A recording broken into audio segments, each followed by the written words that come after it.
badso cibaadada Allah. Yaree qaradaadka bulshada dhexdeeda, qoyskiina ama xataa asxaabtaada. Haddii aad ku guulaysan rabtid waxyaabahaaga mustaqbalka ee niyada geli, adduunyadu waa kuf iyo kac ee ha niyad jebin.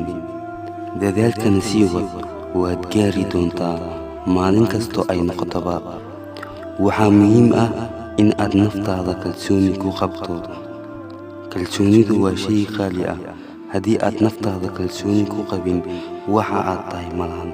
Kalsoonidu waa shayga ugu horeeya ee aad ruuxa siin karto, oo haddana ruuxdaada siin karto. Kalsoonida kolba intay la eg tahay ayayna farxadaada la eg tahay. Maalin kasta in aad qabatid waxaad qaban kartid waa astaamaha guusha lagu garto. Waxaa ka fiican intii 3 saacadood soo hordhici lahayd intii aad 1 daqiiqo dib u dhici lahayd. Ma jiro wax la yiraahdo guuldaro. Waa lama mid in aad guulaysatay ama in aad wax baratay. Dhibaato kasta guul laguma gaaro, laakiin guul kasta dhibaato lagu gaaraa. Kalsoonida buuxa ku qab in uusan qofna hoos ku dhigi karin aanan adiga ahayn.